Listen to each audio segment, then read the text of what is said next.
Winnie the Pooh, Chapter 1, in which we're introduced to Winnie the Pooh and some bees, and the stories begin. Here is Edward Bear coming downstairs now, bump, bump, bump on the back of his head behind Christopher Robin.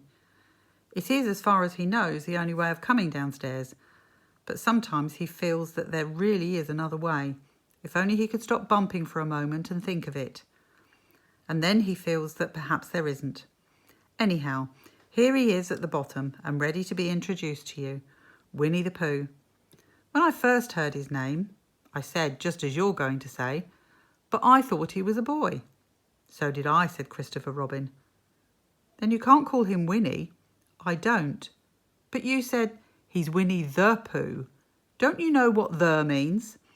Ah, yes, now I do, I said quickly, and I hope you do too, because it's all the explanation that you're going to get.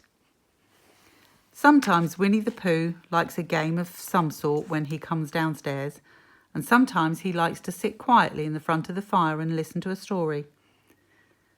This evening, what about a story, said Christopher Robin. What about a story, I said. Could you very sweetly tell Winnie the Pooh one? I suppose I could, I said. What sort of story does he like? About himself, because he's that sort of bear. Oh, I see. So could you very sweetly? I'll try, I said. So I tried. Once upon a time, a very long time ago now, about last Friday, Winnie the Pooh lived in a forest all by himself under the name of Sanders. What does under the name mean? Asked Christopher Robin. It means he had the name over the door in gold letters and lived under it. Winnie the Pooh wasn't quite sure, said Christopher Robin. Now I am, said a growly voice. Then I will go on, I said. One day when he was out walking, he came to an open place in the middle of the forest. And in the middle of this place was a large oak tree.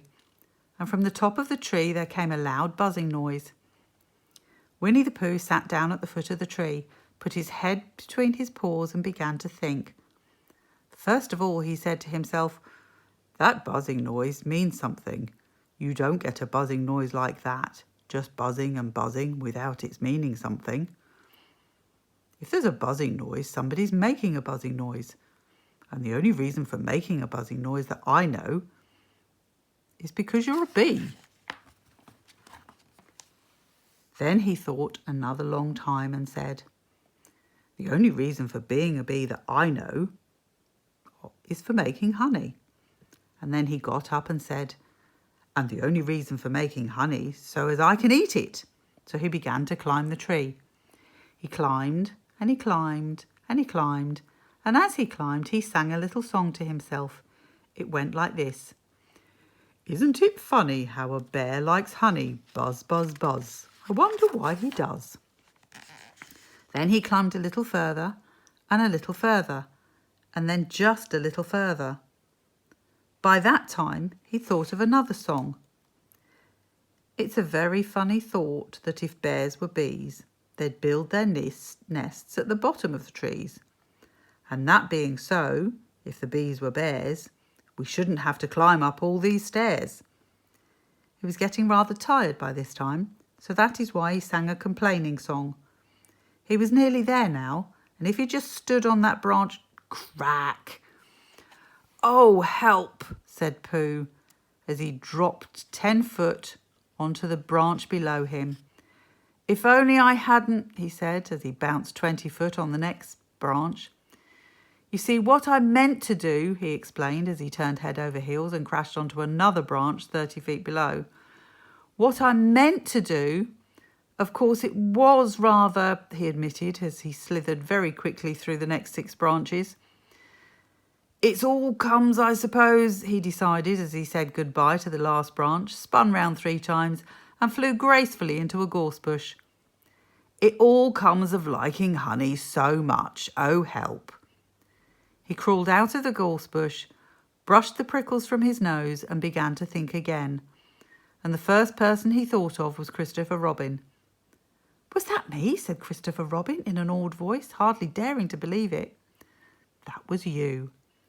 Christopher Robin said nothing, but his eyes got larger and his face got pinker and pinker.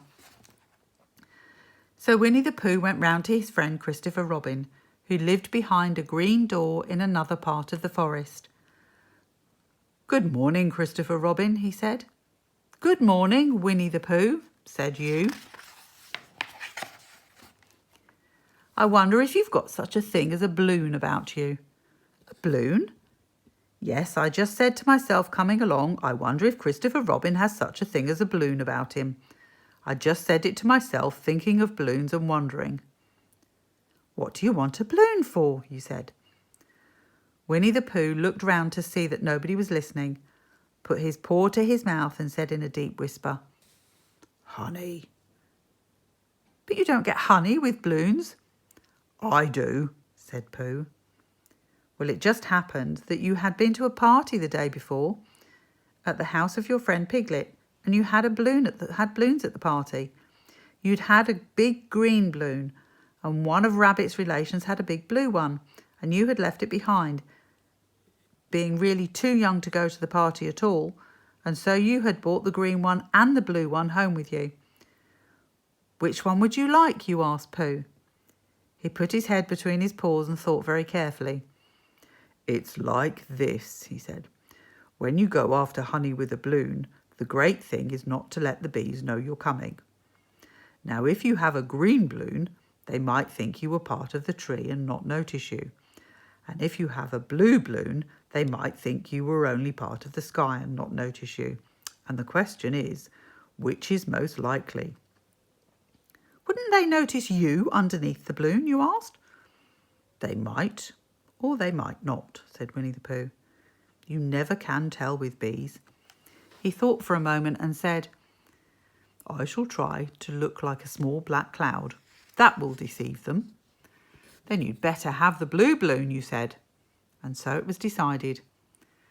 Well, you both went out with the blue balloon, and you took your gun with you, just in case, as you always did, and Winnie the Pooh went to a very muddy place that he knew of, and rolled until he was black all over. And then, when the balloon was blown up, as big, and you and Pooh were both holding onto the string, you let go suddenly, and Pooh Bear floated gracefully up to the sky and stayed there, level with the top of the tree and about 20 foot away from it. "Hurrah!" you shouted. "Isn't that fine?" Winnie the Pooh shouted down to you. "What do I look like?" "You look like a bear holding on to a balloon," you said. "No," said Pooh anxiously, "not like a small black cloud in the blue sky." "Not very much." "Oh, well, perhaps from up here it looks different. And as I say, you never can tell with bees." There was no wind to blow him nearer the tree, so there he stayed. He could see the honey, he could smell the honey, but he couldn't quite reach the honey. After a little while he called down to you. "Christopher Robin," he said in a loud whisper. "Hello?" "I think the bees suspect something." "What sort of thing?" "I don't know, but something tells me they're suspicious." "Perhaps they think you're after their honey." "It may be that. You never can tell with bees." There was another little silence, and then he called down to you again. "Christopher Robin." "Yes?" "Have you an umbrella in your house?" "I think so." "I wish you could bring it out here and walk up and down with it and look up at every now and then and say, 'Tut, tut, it looks like rain.' I think if you did that, it would help the deception which we are practicing on these bees." Well, you laughed to yourself, silly old bear. But you didn't say it aloud because you were so fond of him, and you went home for your umbrella. "Oh, there you are," called down Winnie the Pooh as soon as you got back to the tree. "I was beginning to get anxious. I've discovered that the bees are now definitely suspicious." "Shall I put my umbrella up?" you said. "Yes, but wait a minute. We must be practical. The important bee to deceive is the queen bee. Can you see which is the queen bee from down there?" "No." "A pity. Well, now if you walk up and down with your umbrella saying, 'Tut, tut, it looks like rain,' I shall do what I can by singing a little cloud song, such as a cloud might sing. Go." So while you walked up and down and wondered if it would rain, Winnie the Pooh sang this song. "How sweet to be a cloud floating in the blue. Every little cloud always sings aloud. How sweet to be a cloud floating in the blue. It makes him very proud to be a little cloud. The bees were still buzzing as suspiciously as ever. Some of them indeed left their nests and flew all around the cloud as it began the second verse of this song. And one bee sat down on the nose of the cloud for a moment and then got up again. "Christopher, ow, Robin," called out the cloud. "Yes?" "I've just been thinking and I have come to a very important decision. These are the wrong sort of bees." "Are they?" "Quite the wrong sort.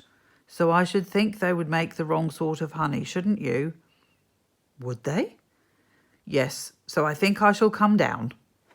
"How?" asked you. Winnie the Pooh hadn't thought about this. If he let go of the string, he would fall bump, and he didn't like the idea of that.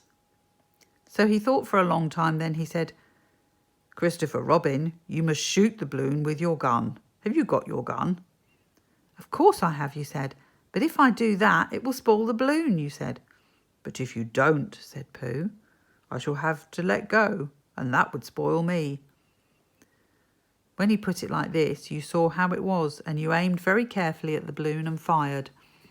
"Ow!" said Pooh. "Did I miss?" you asked. "You didn't exactly miss," said Pooh, "but you missed the balloon." "I'm so sorry," you said, and you fired again. And this time you hit the balloon and the air came slowly out. And Winnie the Pooh floated down to the ground. But his arms were so stiff from holding onto the string of the balloon all that time that they stayed up straight in the air for more than a week, and whenever a fly came and settled on his nose, he had to blow it off. And I think, but I'm not sure, that is why he was called Pooh. "Is that the end of the story?" asked Christopher Robin. "That's the end of that one. There are others. About Pooh and me. And Piglet and Rabbit and all of you. Don't you remember?" "I do remember. And then when I try to remember, I forget. That day when Pooh and Piglet tried to catch the heffalump. They didn't catch it, did they?" "No." "Pooh couldn't because he hasn't any brain. Did I catch it?" "Well, that comes into the story." Christopher Robin nodded. "I do remember," he said. "Only Pooh doesn't very well, so that's why he likes having it told to him again, because then it's a real story and not just a remembering. That's just how I feel," I said.